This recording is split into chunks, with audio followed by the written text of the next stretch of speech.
ติดตามชมรายการที่ดีมีสาระที่ให้ข้อมูลข่าวสารความรู้ความบันเทิงเนื้อหาที่ทรงคุณค่าได้ทางโทรภาพลาวสตาร์ช่องทางการรับชมสามารถรับชมได้ทุกพื้นที่ทั่วประเทศลาวและอีก26ประเทศทั่วโลกด้วยระบบดาวเทียม C band และ KU band สามารถรับชมรายการย้อนหลังได้ทาง YouTube Loud Star Channel ติดตามการเคลื่อนไหวได้ทาง Facebook Loud Star TV Instagram loudstar_tv www.loudstartv.la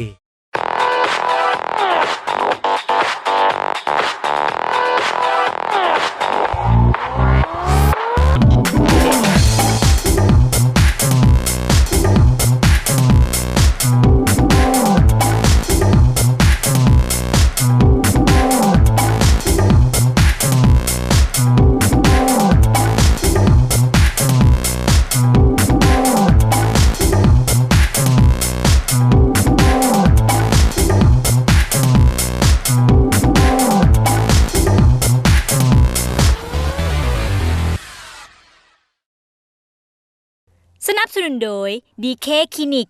ผลิตภัณฑ์ D-Light Ministry of Silk บริษัทเบียร์ลาวเบียร์ของคนลาวคนจริงใจสบายดีต้อนรับท่านผู้ชมที่น่ารักและคิดฮอดแบบนี้เข้าสู่ในรายการ Women Today ผู้หญิงลาวยุคใหม่เราถือได้ว่ามาพบๆของ3คนอีกแล้วในวันเสาร์ถือว่าเขามีนัดกันนั่นเองเนาะอาทิตย์แล้วนี่เขามีนัดกันในอาทิตย์นี้สำหรับอาทิตย์ที่ผ่านมานี่รู้สึกว่าอัดแน่นเต็มแต่อาทิตย์นี้บ่น้อยหน้าเช่นเดียวกันเนาะถือว่าแต่ละอย่างนี่อัดแน่นกับเต็มที่ไปแล้วมื้อนี้เข้ามาในรูปใดนี่นะรู้สึกว่าแต่ละคนแบบเรียบร้อยแบบมื้อนี้เขาหันหน้าแบบเขาหันเป็นอาจารย์เป็นอาจารย์สอนเรียนสอนเรื่องหัวใจว่าแล้วนะต้องลิดมุกนี่ว่าแล้วเรียกว่าแบบอาจารย์กันยังบ่จบขนาดจะไปสอนได้หรือบ่แม่นบ่แล้วสำหรับพื้นฐานนี่ไปใส่มื้อนี้พื้นฐานนี้ต้องเป็นสาคูคือกันแต่ว่าสาคูสอนเรื่องของแฟชั่นว่าทุกอาทิตย์พวกเขาจะต้องไปบอกไปติ่งโดยเฉพาะมื้อนี้เอาเป็นเทรนด์แฟชั่นของหนุ่มๆดีบ่เนาะเพราะว่าลูกศิษย์จะได้เป็นหนุ่มเขาอยากเห็นนักนายแบบเนาะอันนี้จะ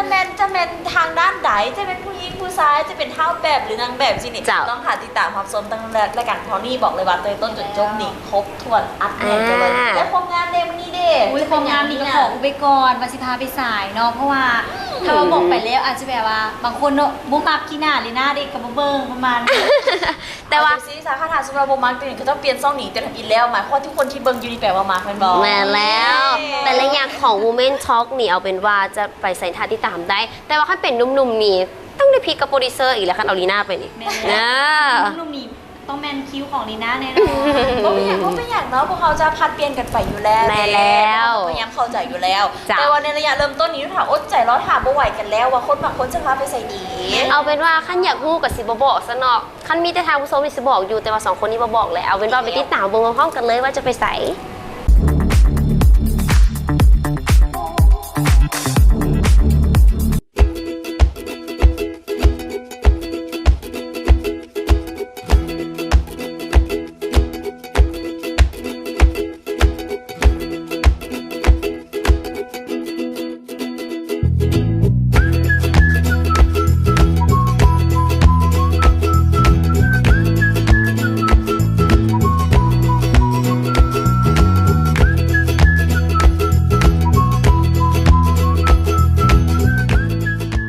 ยินดีต้อนรับทานเข้าสู่ระยะของบูเมนใกล้ซึ่งอาทิตย์นี้บุ้ยพาทานชมน่านม้านี่เลยที่สวนวัฒนธรรมเสียงขวนเองเราถือได้ว่าเป็นอีสถานที่แห่งหนึ่งหลายๆคนนี่มาแล้วเนาะอยากจะฮู้เรื่องของพุทธศาสนาต่างๆแบบนี้สามารถมากันได้เนาะเอาเป็นว่าอาทิตย์นี้ทางระยะของบูเมนใกล้จะพาทางผู้ชมนั้นมาเที่ยวกันก่อนจะมาจริงนั่นเองทางผู้ชมเนาะเอาเป็นว่าหลายๆคนนี่อยากจะฮู้แล้วหรือบ่เนาะว่าประวัติความเป็นมาของพุทธศาสนานี่จะมีขึ้นจังไหนเอาเป็นว่าเข้าไปเบิ่งพร้อมๆกันเลยว่าสถานที่ดังกล่าวนี้มีจังไหนเนี่ยติดตาม เ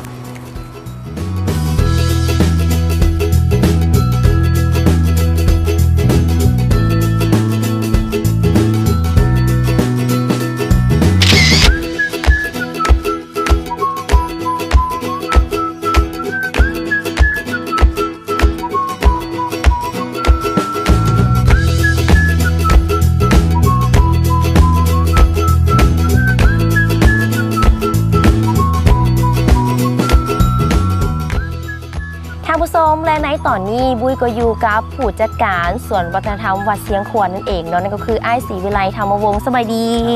สบายสีเป็นแก้ว เดี๋ยวนะไอ้ายศรีเวียงแก้วเนาะลงโดยเอาเป็นชื่อลิ้นนะสำหรับไอ้ายศรี ชนูครับ ไอ้นูขอเอิ้นเป็นสบายๆสำหรับว่าไอ้นู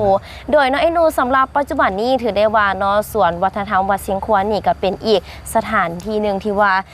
หลายๆคนนี่อาจจะมีการท่องเที่ยวบ่ว่าจะเป็นนักท่องเที่ยวทางประเทศลาวเฮาและก็ต่างประเทศเอาเป็นว่าอยากจะถามเนาะว่าสำหรับนักท่องเที่ยวส่วนหลายนี่ในปัจจุบันนี้ที่มาเที่ยวชมนี่แม่นนักท่องเที่ยวประเภทใด การนักท่องเที่ยวที่เขามาเที่ยวชมสวนน้ำเสียงขวนแห่งนี้แล้วก็ จ้ะ มีทั้งทุกทวีปเนาะ อืม สิมีทั้งยุโรปอเมริกา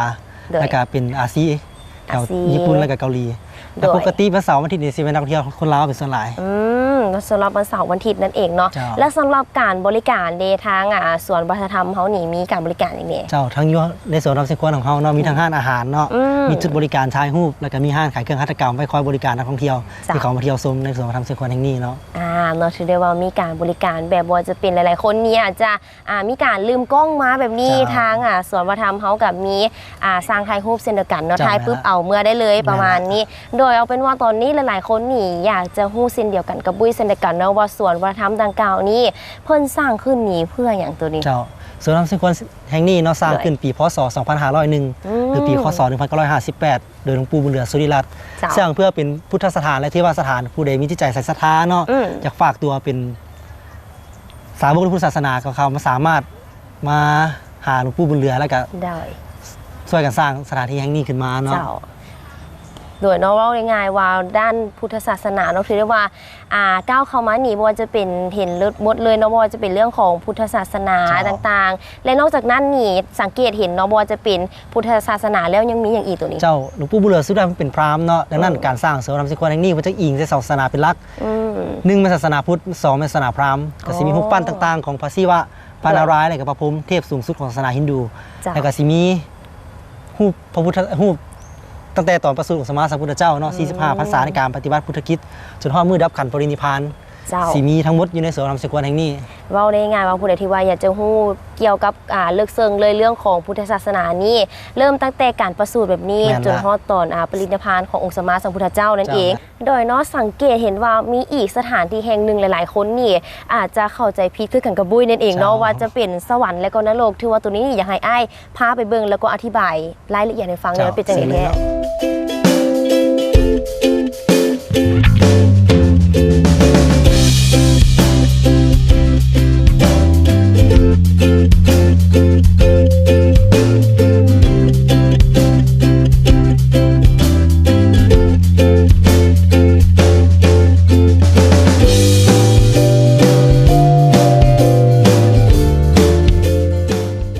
ตอนนี้เฮาก็อยู่อีกหนึ่งสถานที่นั่นเลยถือได้ว่าเป็นทั้งหนาเลยหลายคนเนี่ยจะเข้าใจผิดว่าเป็นสวรรค์นรกนั่นเองเนาะนั่นก็คือเป็นพระการเนาะ เทพ ที่ให้ พระการ อ้ายเว้าประวัติความเป็นมาเนี่ย จ้ะ น้องเองก็เข้าใจผิดเช่นเดียวกัน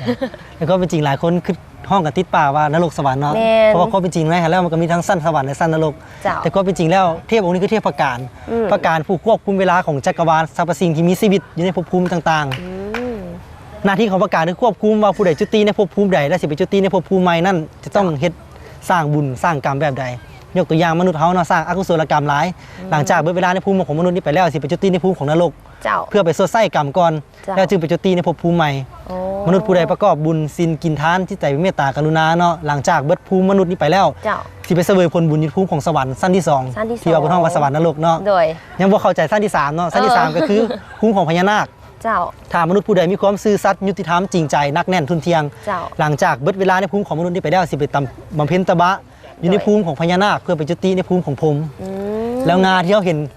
สูงๆเนาะ อ่ะ หลายคนคิดว่ามันงาอีหยังเนาะ อันนั้นเป็นห้องทางเลือกเกิดของมนุษย์สิไป เจ้า พบภูมิใหม่เนาะของงาต้นไม้มณีโคตรจำลอง อืม งาทำอิฐนี่เนาะสิเป็นสัตว์เดรัจฉาน โดย งาที่สองสิเป็นมนุษย์อีกเชื้อหนึ่ง โดย งาที่สามสิขึ้นสวรรค์หรือตกนรกก็แล้วแต่ว่าบุญแต่กรรมของไผ เจ้าเนาะเว่าง่ายๆว่าเรื่องของบาปบุญคุณโทษนี่แน่นอนว่าเขาเป็นคนสร้างเองนั่น จ้า เองเนาะทันทีคือที่ว่าเข้ามาทั้งไหนหนีหู้หมดเลยบ่ว่าจะเป็นเรื่องของพุทธศาสนาอย่างต่างๆ แบบนี้ และนี่ก็ไขข้อของใจกันแล้วหลายๆคนนี่อาจจะคิดว่าเป็นแต่เพียงสวรรค์และก็นรกเท่านั้นเนาะเขาก็ยังมีเป็นเอิ้นว่านอกจากจะเป็นภูมิต่างๆภพภูมิต่างๆนั่นเองเอาเป็นว่าตอนนี้รู้สึกว่าหลายๆคนนี่เนาะอาจจะไขข้อของใจ ใจเพียงพร้อยกันแล้วและสถานที่ดังกล่าวนี้ก็คือเป็นสวนวัฒนธรรมเสียงควรดังกล่าวนี้ก็มียังอีกบักหลายบ่อนเนาะที่ว่าเขายังไม่ได้ไปท่าก็ว่าให้อ้ายไปบอกประวัติความเป็นมาแต่ละบ่อนนี่เวลาทางรายการเฮาบ่พอ ทั้งหมดนี้มี138ปางเนาะมี245รูปปั้นโดยเนาะแต่ละรูปปั้นนี่กันแน่นอนว่ามีประวัติความเป็นมาและสมมุติท่านผู้ชมท่านไหนที่ว่ามาแล้วแบบนี้อยากจะรู้ประวัติความเป็นมานี่ทางสวนเฮานี่มีคนนำพาบ่ เชิญเขามาหาข้าพเจ้าเองได้เลยเนาะ เองเลยบอก ข้าพเจ้าข้าประจำอยู่สวนวัฒนธรรมเชียงควรแห่งนี้เนาะพร้อมที่จะให้ความสนองความรู้สุดความสามารถที่ข้าพเจ้ามีอยู่เนาะต้องมาทุกคนถ้าผู้ใดมีความสนใจแน่แล้วนะเอาเป็นว่าตอนนี้อยากให้อ้ายเนาะฝากอย่างถึงทางผู้ชมอีกเทื่อนึงเนี่ยสำหรับผู้ใดที่ว่าอยากจะมาท่องเที่ยวที่สถานที่ทางด้านพุทธศาสนาดังกล่าวแบบนี้จะมาได้จังใดและสถานที่เฮานี่คอยบริการอย่างนี้เจ้าถ้าว่าผู้ใดเนาะอยากสนใจอยากเข้ามาที่เยี่ยมชมสวนน้ำเชียงควรแห่งนี้ก็ขอเชิญได้เนาะสวนน้ำเชียงควรของเราตั้งอยู่ห่างจากกัวมิตรภาพลาวไทยประมาณ7 กิโลเมตรตั้งอยู่ถนนท่าเรือเมืองหาดไซฟ้องนครหลวงเวียงจันทน์เนาะก็ขอเชิญมาเยี่ยมชมได้เนาะถ้าอยากรู้เรื่องเกี่ยวกับพุทธศาสนาและศาสนาเกี่ยวกับศาสนาพราหมณ์ก็ขอมาหาเชิญมาหาข้าพเจ้าได้เนาะบ่เป็นหยังเนาะข้าพเจ้าสนองความรู้ให้ได้สุดความสามารถที่ข้าพเจ้ามีอยู่เนาะเจ้านะสำหรับผู้ใดที่ว่าอยากจะต้องการมาแบบนี้ยังบ่ฮู้ถนนหนทางจะได้ก็สามารถโทรมาสอบถามได้เนาะที่เบอร์ปรากฏอยู่ทางหน้าจอในปัจจุบันนี้และตอนนี้ก็ต้องขอบใจอ้ายหลายๆเนาะที่ว่ามาให้บุ้ยนี่รู้สึกว่าท่องเที่ยวที่สวนวัฒนธรรมแห่งนี้แล้วก็ฮู้ประวัติความเป็นมาหลากหลายบอนกันเลยแต่ว่ายังบ่หมดเพียงเท่านั้นเนาะท่านผู้ชมอาทิตย์หน้าถ้าติดตามได้นอกจากจะมีสถานที่ท่องเที่ยวแล้วเรื่องของอาหารก็มีเช่นเดียวกันเนาะแต่ว่าระยะนี้นี่รู้สึกว่าเวลาของเขาจะบ่พอถ้าติดตามได้ในอาทิตย์ต่อไป